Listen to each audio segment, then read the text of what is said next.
जय हिंद प्यारे साथियों, स्वागत है आपका जॉब गुरु पर। आई होप आप बहुत अच्छे होंगे। तो जनरल साइंस की अपनी एक और क्लास, नया टॉपिक, नई ताजगी के साथ आज अपन स्टार्ट करने जा रहे हैं। टॉपिक का नाम है श्वसन तंत्र, जिसके अंदर हम श्वसन क्रिया के बारे में जानेंगे। कौन कौन से पार्ट्स इसके अंदर शामिल होते हैं, क्रिया के अंदर कौन सा मार्ग शामिल होता है, इस पूरे मार्ग के बारे में, पूरी क्रिया के बारे में, इसकी क्रिया विधि के बारे में, पूरे पार्ट्स के बारे में सब कुछ जानकारी हम लेने वाले हैं। लगभग 3 से 4 क्लासों में हम श्वसन तंत्र को पूरा कर लेंगे। तो आज अपनी पहली क्लास है। चैनल पर नए हैं तो चैनल को सब्सक्राइब कर दीजिएगा। तो चलिए अपन स्टार्ट करते हैं श्वसन तंत्र। साथियों, सबसे पहले अपन देखते हैं कि श्वसन क्रिया होती क्या, श्वसन आवश्यक क्यों है और क्या ये सभी के लिए आवश्यक है, मानव के लिए ही आवश्यक है या फिर सभी जीवों के लिए आवश्यक है। तो ये चीज़ जो श्वसन है वो सभी के लिए आवश्यक है। मानव श्वसन तंत्र के बारे में अगर आप जानकारी लेते हैं तो ब्रीथिंग और रेस्पिरेशन के अंदर अपन जानकारी करेंगे कि ब्रीथिंग जो है वो भौतिक क्रिया है और रेस्पिरेशन जो है एक क्या है, रासायनिक क्रिया है, जिसके अंदर केमिकल प्रोसेस होती है। ऑक्सीजन को अंदर लेना, और एक मिनट अपन यहाँ पर मार्कर चूज कर लेते हैं। ऑक्सीजन को ग्रहण करना और कार्बन डाइऑक्साइड CO2 को आउट करना, यानी बाहर छोड़ना ही क्या है, श्वसन क्रिया। और ये क्रिया क्या है, एक भौतिक क्रिया है, मतलब इसके अंदर कोई पदार्थ नहीं बन रहा है, ठीक है। लेकिन रेस्पिरेशन के अंदर जो रासायनिक क्रिया है, जिसके अंदर जब ये ऑक्सीजन जो है बॉडी के अंदर जाता है तो ऑक्सीजन ग्लूकोज के साथ मिलकर के कार्बन डाइऑक्साइड और जल प्लस ATP के रूप में बदल जाता है। ATP जो है वो एक ऊर्जा का रूपांतरण है। क्या है? ऊर्जा का रूपांतरण है। मानव के द्वारा ऑक्सीजन को ग्रहण करना, कार्बन डाइऑक्साइड को त्यागना, छोड़ना क्या कहलाता है? श्वसन क्रिया कहलाता है। क्या कहलाता है? तो क्या कहलाता है मेरे भाई? श्वसन क्रिया कहलाता है। किसको ग्रहण करना? ऑक्सीजन को ग्रहण करना और CO2 को जो है वो त्यागना क्या कहलाता है? श्वसन कहलाता है। तो चलिए मेरे भाई, यहाँ पर अपन एक डायग्राम बनाया हुआ है किसका? श्वसन तंत्र का, जो अपन इसके बारे में आगे भी जानने वाले हैं। सबसे पहले श्वसन तंत्र के डायग्राम से पहले मैं आपको ये बता दूं कि श्वसन का मार्ग स्टार्ट कहाँ से होता है। क्या आप मुख से श्वसन क्रिया करते हैं? आप बोलोगे यार कि श्वसन क्रिया तो अपन मुख से भी करते हैं, लेकिन नहीं, आप श्वास लेते होंगे इस मुख से, लेकिन वो एक स्वस्थ विधि नहीं है। उसके अंदर आप रोगाणु को ले रहे हैं। क्यों? वो मैं अभी आपको बताऊंगा कि श्वसन क्रिया जो है स्टार्ट कहाँ से होती है। तो श्वसन क्रिया स्टार्ट होती है नाक से, नाक के बाद नासाद्वार, नासाद्वार से ग्रसनी, ग्रसनी से स्वर यंत्र, स्वर यंत्र से ग्रास, स्वर यंत्र से श्वास नली। अब ध्यान रखना, श्वास नली की जगह ग्रास नली ना हो जाए। वहाँ पर ऑप्शन में ग्रास नली होगा, लेकिन अपने को नहीं करना है, या आगे पीछे होगा। जैसे श्वास नली पहले दे दिया जाएगा और नाक बाद में दे दिया जाएगा, ऐसा दिया जाएगा, इसका मार्ग पूछा जाएगा। तो ये क्वेश्चन आता है। श्वास नली के बाद श्वसनी, श्वसनी के बाद में प्राथमिक नलिका, ठीक है। प्राथमिक नलिका के बाद में द्वितीयक नलिका, द्वितीयक नलिका के बाद में वायुकोश अर्थात वायुकूपिकाएं, वायुकूपिकाओं के बाद श्वसन क्रिया रुधिर में जाती है। रुधिर से उत्तकों तक, उत्तकों से अपनी कोशिकाओं तक पहुंच जाएगा। अगर कोशिकाओं में पहुंच गया तो जो शरीर की सबसे छोटी संरचनात्मक और क्रियात्मक इकाई कोशिका है, तो कोशिका तक पहुंच गया तो और अपने को चाहिए ही क्या, मतलब पूरी बॉडी में पहुंच चुका है। ठीक है, तो नाक से ही श्वसन क्यों करते हैं, मतलब नाक से ही श्वसन मार्ग जोड़ा, स्टार्ट में जोड़ा गया नाक को ही क्यों, क्योंकि नाक में जो है एक श्लेष्मा झिल्ली पाई जाती। जब आप श्वसन क्रिया करते हैं तो जो अवांछित कण है, जो अवांछित कण है वो उस झिल्ली से चिपक जाते हैं, बाकी जो शुद्ध वायु है उसको आगे ग्रहण कर लिया जाता है, आगे ट्रांसफ़र कर दिया जाता है नासा द्वार में। ठीक है, तो ये श्वसन मार्ग जो है आपको याद रखना है। वहाँ पर श्वसन मार्ग पूछा जाएगा, ऑप्शन में आ जाएगा, नाक आ गया, नासा द्वार आ गया, उसके बाद में वायुकोश कुपिका आ जाएगी, लेकिन वो गलत होगा। आपको ये पूरा प्रोसेस जैसे मैंने आपको दिखाया है वैसे ही याद रखना है। 1 नंबर का प्रश्न तो आपको ये यहाँ पर देखने को मिल गया। अब अपन देखें कि श्वसन दर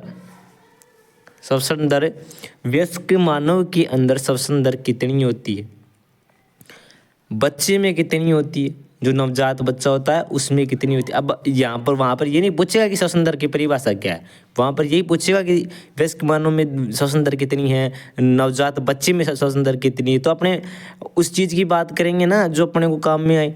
ठीक है, तो वयस्क मानव के अंदर है श्वसन दर 14 से 18 श्वास प्रति मिनट, मतलब 14 से 18 बार कितनी मिनट में, 1 मिनट में। और छोटे बच्चे के अंदर कितनी होती है, 32 श्वास प्रति मिनट। ध्यान रखना है छोटे बच्चे का और बड़े बच्चे का, ये यहाँ पर 2 नंबर का आपका सवाल बन जाता है। उसके बाद में अपन बात करेंगे कि श्वसन क्रिया कितने प्रकार की होती है। मैंने आपको बताया कि ऑक्सीजन को ग्रहण करना और कार्बन डाइऑक्साइड को बाहर त्यागना श्वसन क्रिया कहलाती है।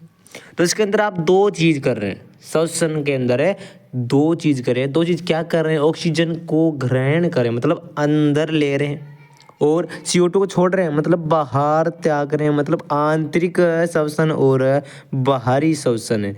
तो ये दोनों चीज़ों के बारे में अपन बात करने वाले हैं। तो आपका जो फेफड़ा है 2 होता है, कितने फेफड़े होते हैं, 2 फेफड़े होते हैं।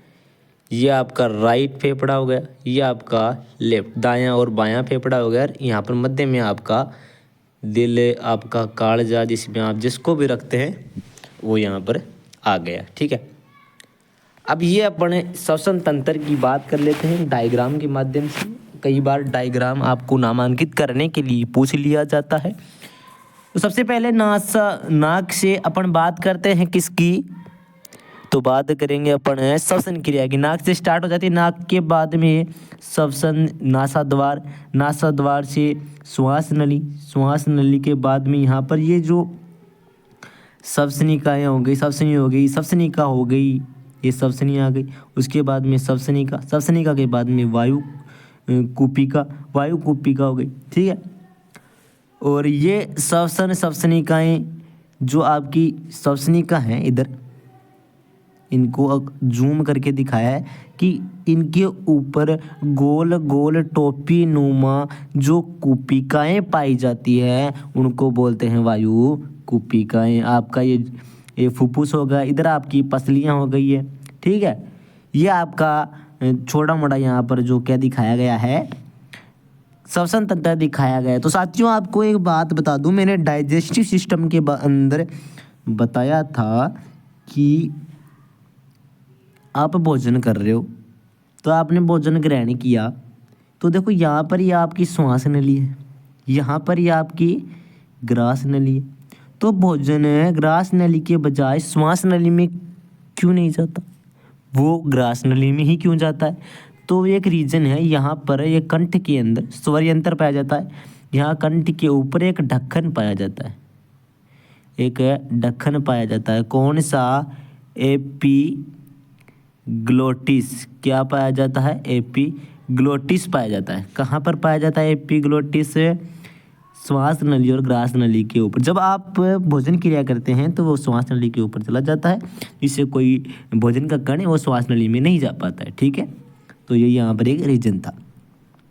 उसके बाद में अपन ये देख लेते हैं, देखो श्वास नली और आपकी जो फेरिक्स और आपकी जो ट्रेकिया है वो दोनों एक जगह होती है। इनके ऊपर क्या होता है, इनके ऊपर क्या होता है, मैंने अभी बताया एपिग्लोटिस होता है, ठीक है।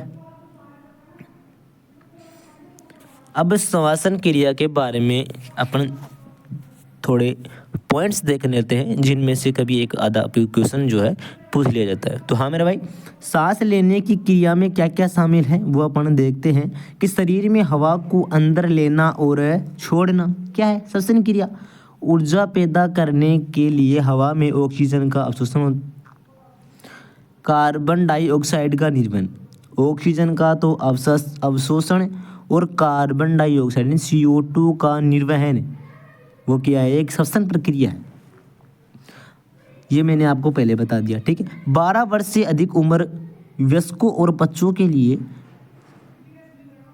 सामान्य श्वसन दर आमतौर पर प्रति मिनट 14 से 18 सांसों के बीच होती है, ठीक है। ये वयस्कों की है, और अपने बच्चे की बात की वो 32 होती है प्रति श्वास। अब बात कर लेते हैं हम श्वसन की। तो श्वसन जो है 2 प्रकार का होता है, अंतः श्वसन और बाह्य श्वसन। यानी अंतः श्वसन की बात करेंगे तो वायु को भीतर की ओर खींचना क्या कहलाता है, अंतः श्वसन। यानी वक्ष गुहा के आयतन में वृद्धि का परिमाण, जब आप वायु को अंदर लेंगे तो वक्ष गुहा में क्या होगी, वृद्धि होगी, और वायु को बाहर छोड़ेंगे तो वो बाह्य श्वसन होगा।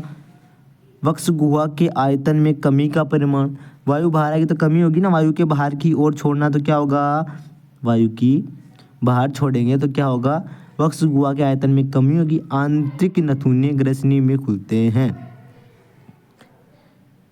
श्वास नली में ग्रसनी का खुलना ग्लोटिस कहलाता है। वो अभी ढक्कन की बात की वो है। तो अपन बात करेंगे ट्रेकिया की, अर्थात श्वास नली की। स्वरयंत्र के ठीक नीचे स्थित श्वास नली फेफड़ों तक जाने का मुख्य मार्ग है।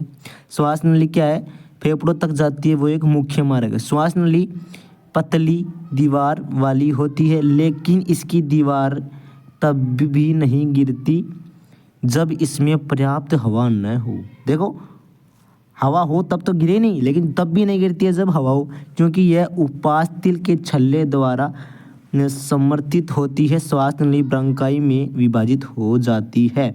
इसके अंदर देखो ये फूली हुई हमेशा रहती है, क्योंकि इसके अंदर सी आकार के छल्ले पाए जाते हैं। तो ये क्या होती है, फूली हुई होती है। कैसी होती है, फूली हुई होती है। तो आज के लिए इतना काफ़ी है। तो साथियों आज अपन ने जानकारी ली किसकी, श्वसन तंत्र के सामान्य जानकारी ली है। कल से अपनी और क्लासेस की श्वसन तंत्र की आएगी, तो आप अपने साथियों को शेयर करें। जय हिंद।